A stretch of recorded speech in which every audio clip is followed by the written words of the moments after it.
গাড়িতে যে ওরা উঠছে কোনো ক্ষতিগ্রস্ত হয়েছে কিনা।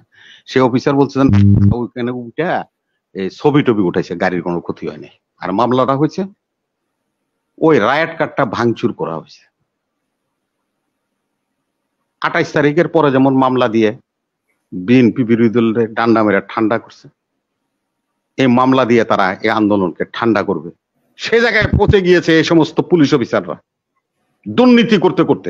একজন এসি কামরুল, তার বউয়ের নামে 5টা শিপ আছে, হাসিনা বা 5টা শিপ। আপনি বিএনপি আর আওয়ামী লীগ তুলনা করেন, কম্পেয়ার করেন। 5টা শিপ বুঝেন? বিদেশে ওই ইয়েতে চলে, সাগরে চলে। 5টা শিপের মালিক তার বউ, একজন এসি পুলিশের।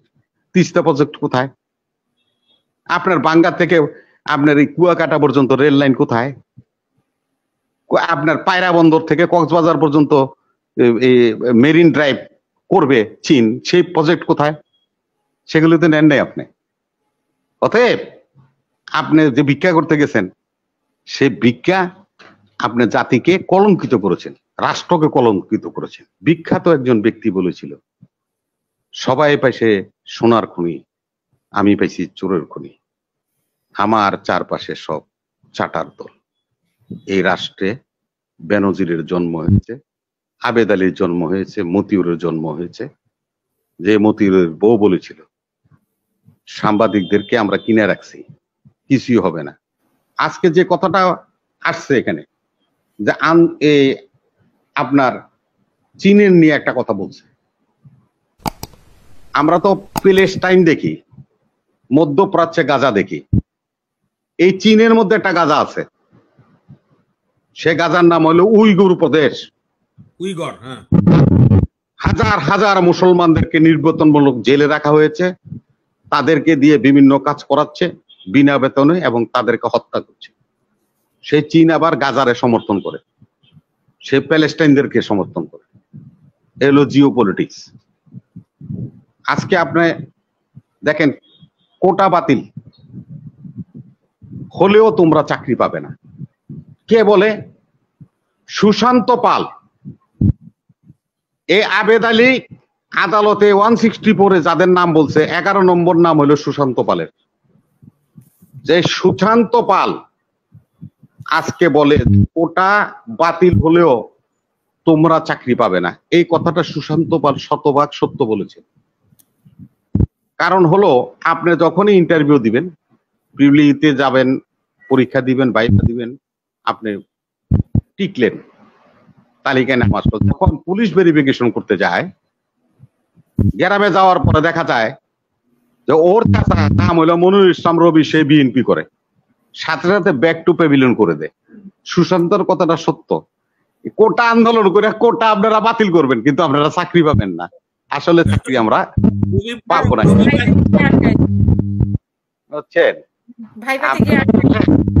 হ্যাঁ, আপনারা বলেন ফোরাদ ভাই যে কন্যা অসুস্থ, প্রধানমন্ত্রী চলে আসছে, দেখেন ভিডিওতে ভাইরাল আছে সামাজিক যোগাযোগ মাধ্যমে। 11 তারিখে সাইমা ওয়াজেদ পুতুল দাতার সংগঠনের প্রতিনিধিদের সাথে বৈঠক করতেছে।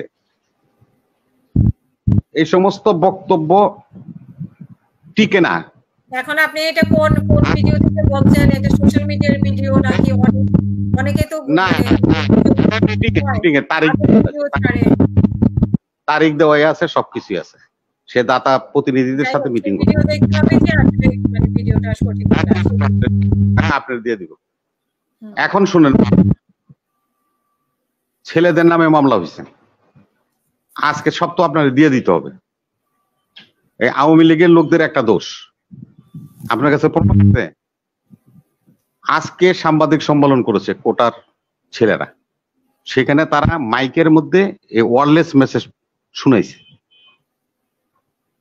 একজন ঊর্ধ্বতন পুলিশ কর্মকর্তার। তাকে জিজ্ঞাসা করছি, যারা ওখানে ছিল শাহবাগে, তাদেরকে জিজ্ঞাসা হচ্ছে গাড়িতে যে ওরা উঠছে কোনো ক্ষতিগ্রস্ত হয়েছে কিনা। সে অফিসার বলছেন ওইখানে উঠা ছবি টবি উঠাইছে, গাড়ির কোনো ক্ষতি হয়নি। আর মামলাটা হয়েছে ওই রায়ট কার্ডটা ভাঙচুর করা হয়েছে। 28 তারিখের পরে যেমন মামলা দিয়ে বিএনপি বিরোধী দলের ডান্ডা মেরে ঠান্ডা করছে, এই মামলা দিয়ে তারা এই আন্দোলনকে ঠান্ডা করবে। এই ধরনের একটা পথ অবলম্বন করতেছে বলে আমাদের কাছে মনে হয় না। ছাত্রলীগ আজকে ঘোষণা দিয়েছে, যেখানে ওবায়দুল কাদের সাহেব পার্টির সেক্রেটারি, উনি বলছে ছাত্রলীগের ধৈর্য ধরার জন্য। গতকালকে রাজশাহীতে এক ছেলেকে নিয়ে শিবির কইয়া পিটাইয়া 2 ঘন্টা পর ছেড়ে দিছে। তারা আইনতে তারা তাদের দলের গঠনতন্ত্র ও মানে না, এবং আজকে তারা সাংবাদিক সম্মেলন, বিচারাধীন বিষয়ের বিরুদ্ধে সাংবাদিক সম্মেলন করে। সেটা কি? যে তারা কোটা বিরোধী আন্দোলন যারা করতেছে তাদের বিরুদ্ধে অ্যাকশনে যাবে। ছাত্রলীগ এবং যুবলীগ যদি অ্যাকশনে যায়, আমরা তো বাংলাদেশের নাগরিক, আমার সন্তানরা তো ইউনিভার্সিটিতে পড়ে, আমরা কি বসে থাকবো আঙ্গুল চুষবো? আমি আমার সন্তানদেরকে রক্ষা করতে সেদিন ওইখানে যেতে হবে। আর যে পুলিশ অফিসাররা আজকে যন্ত্রতত্ত্ব মামলা করতেছেন, পিটাইতেছেন আর গুলি করতেছেন, ওই গুলিটা তো আপনার সন্তানের বুকেও লাগতে পারে। আপনাদের সন্তানরা তো এই ইউনিভার্সিটি, এই কলেজগুলিতে লেখাপড়া করে। গুলি কার বিরুদ্ধে চালাচ্ছেন? এক স্বৈরশাসক মসনদে বসিয়ে রাখার জন্য নিজের ছেলের রক্ত দিবেন, ইব্রাহিম আলাইহিসসালাম ইসমাইল আলাইহিস সালামের জব করবেন। সে জায়গায় পৌঁছে গিয়েছে এই সমস্ত পুলিশ অফিসাররা দুর্নীতি করতে করতে। একজন এসি কামরুল, তার বউয়ের নামে 5টা শিপ আছে, হাসিনা বা 5টা শিপ। আপনি বিএনপি আর আওয়ামী লীগ তুলনা করেন, কম্পেয়ার করেন। 5টা শিপ বুঝেন? বিদেশে ওই ইয়েতে চলে, সাগরে চলে। 5টা শিপের মালিক তার বউ, একজন এসি পুলিশের কামরুল। সে রাষ্ট্রে আমরা বসবাস করি। একজন ড্রাইভারের 1400 কোটি টাকার সম্পদ, সে রাষ্ট্রে আমরা বসবাস করি। একজন বাহিনী প্রধান, তিনি দুর্নীতির সাথে জড়ায় যায়, সে রাষ্ট্রে আমরা বসবাস করি। এটা কি রাষ্ট্র আছে? রাষ্ট্র রাখছেন আপনারা? আজকে রাষ্ট্রটা শেষ করে দিয়েছেন। আপনার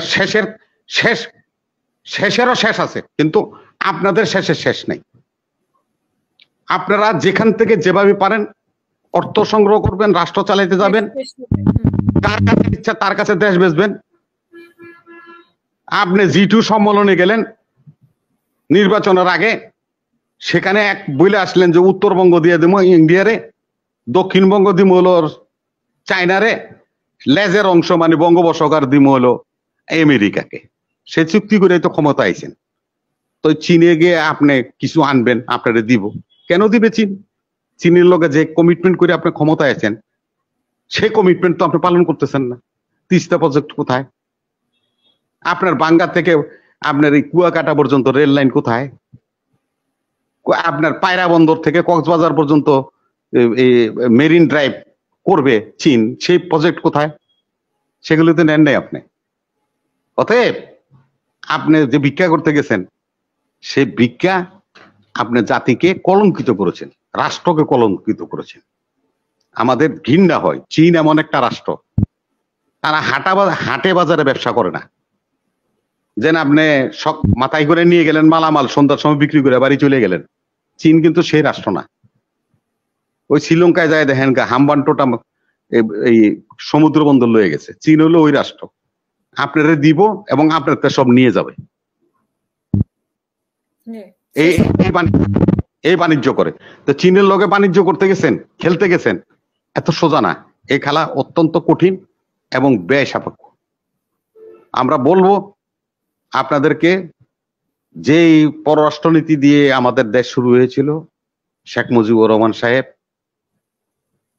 72-এ প্রণয়ন করেছিল, সেটা থেকে আপনারা সরে গিয়েছেন। আওয়ামী লীগের মূল মন্ত্রের সাথে আপনারা নেই। বিখ্যাত একজন ব্যক্তি বলেছিল, সবাই পাইছে সোনার খনি, আমি পাইছি চোরের খনি। আমার চারপাশে সব চাটার দল। এই রাষ্ট্রে বেনজিরের জন্ম হয়েছে, আবেদ আলীর জন্ম হয়েছে, মতিউরের জন্ম হয়েছে। যে মতিউরের বউ বলেছিল, সাংবাদিকদেরকে আমরা কিনে রাখছি, কিছুই হবে না। সে তার বউয়ের কথাই শুনতে হলো। মতিউর শুধু ঢাকা থেকে বদলি রাজশাহীতে গেছে, তার মানে তাকে কিছুই করতে নাই। এই বড় বড় জায়ান্ট সাংবাদিক, নাইমুল ইসলাম রাজাকারের পোলা, ইকবাল সুবান আর এক রাজাকার, মঞ্জুরুল ইসলাম, শ্যামল দত্ত, মতিউর রহমান, তোমরা প্যাকেট খেয়েছ। ওই মতিউরের বোর কাছ থেকে, নাইলে ওই কথা বলার পরে তোমরা প্রতিবাদ করো নাই, তার বিরুদ্ধে একটা মানহানির মামলা করো নাই। আজকে তার স্বামীর চাকরি চলে যাওয়ার কথা, সে লোক জেলে যাওয়ার কথা, তাকে ঢাকা থেকে রাজশাহীতে বদলি করে, তাইলে তোমরা প্যাকেট খাও। এই রাষ্ট্রে বসবাস করেন অপরাধী, এই রাষ্ট্রের আর কিছু নেই। ধন্যবাদ আপনাকে।